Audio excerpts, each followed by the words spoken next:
Ito nga pala mga parikoy, ang kaganapan namin ng Friday. Thursday pa lang ng gabi, nagbiyahe na kami papuntang Maynila sa kuya ng partner ko. Bali doon nga pala ang una namin destinasyon ngayong Holy Week. Pagbaba nga namin dito sa Baclaran ay mga bandang alauna na ito. At syempre may pabasa na nga rin nagaganap dito sa Baclaran Church. At syempre dito sa Baclaran ay libre ang pagsisindi ng kandila. Kahit ilan ang isindi mo, mga 72, pwede na yun. Uy, ang dami. Ito nga pala yung unang pagkakataon na tatlo kami nagbiyahe papuntang Maynila sa mga kapatid ng partner ko. At ito rin yung unang pagkakataon na nakita kong buhay na buhay pa rin ang Baclaran Church kahit gantong mga alauna, alas 2 na. Dahil siguro sa mga nananampalataya dahil araw ng kamatayan ng Panginoon, kaya marami pa ang tao dito. Ito rin kasi yung araw na iniikot ang Black Nazarene sa buong Quiapo. Kaya marami talaga mananampalataya ang pumupunta dito sa Baclaran. At syempre dumidiretso sa Quiapo. Nagtatanong pa nga ako dito kay RA kung ano ba nangyayari doon sa labas. Ba't may Jubilee Church? Yun pala ay may pabasa palang mangyayari. Kaya ganito. First time ko lang din nakita na may ganitong nangyayari sa Baclaran pag Holy Week. And fast forward, nakarating na kami dito sa bahay ng kuya ni RA. Bali, nagpalipas na rin kami ng oras doon sa may lugawan no kumain kami ng lugaw. At pagdating din naman namin dito, mga alas 4 pa lang to, kaya tulog pa yung mga tao. At nang time na nag-asikaso na nga sila, pinakain na nga muna kami bago kami lumarga. Syempre, kailangan may laman ng mga sikmura para may maisusuka tayo mga parikoy.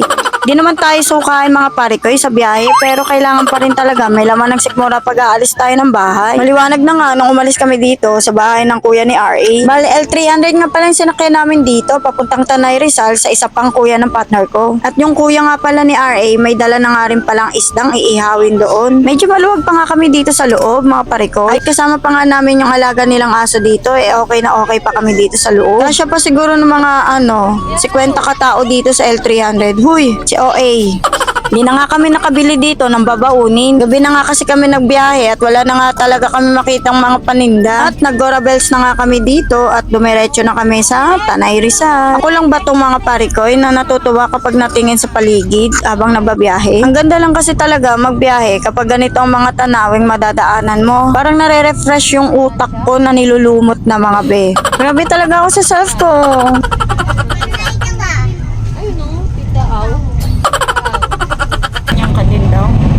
Kay kuya po. Dapat pag may outing, may mga belt bag. Dito na lang. Kasi baka mabigtal eh. Natatawa lang talaga ako dito sa kuya ni RA. Ganito lang daw gawin kapag may belt bag ka, ganitohin mo para hindi ka mangalay nga naman. Kagaling talaga ni kuya, uy. Sa hinaba-haba nga naman ng pagbabiyahe, hindi pala kami dediretso doon sa lugar ng kuya ni RA. Dito na pala kami diretso sa pagliliguan namin. Okay na din dahil sobrang init at gustong-gusto na nga rin namin maglango. Napakainit kasi ng mga oras na to at medyo mahaba-haba rin yata ang aming lalakarin. Okay lang kasi kapag may tiyaga, may nilaga. Buti na lang talaga, parang nagpepenetensya na rin kami sa sobrang init at napakalayo ng aming lalakarin.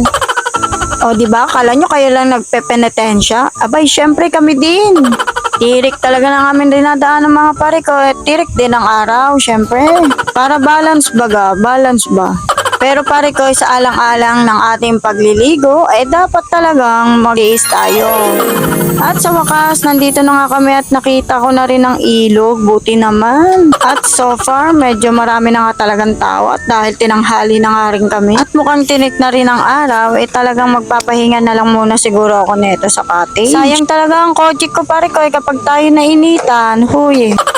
Nakakatuwa lang talaga pare ko na kapag nagkakaroon ng reunion, no? Magkikita-kita kayong magkakapatid, magpipinsan, mga pamangkin, alam mo yun, nakakataba lang ng puso talaga kapag nagkakasama at nagkakakitaan talaga lang. Parang katulad sa pamilya ko, sa sobrang dami namin, hindi pa rin kami nagkakasawaan ng mga pagmumukha namin. Pag gantong mga Holy Week, gusto pa rin namin magkakasama kami. Sama-sama nagbabanding, sama-sama kumakain, sama-sama masaya, alam mo yun. Basta dapat alam mo yun pare ko, kung may pamilya ka, oo, may pamilya ka talaga pare ko.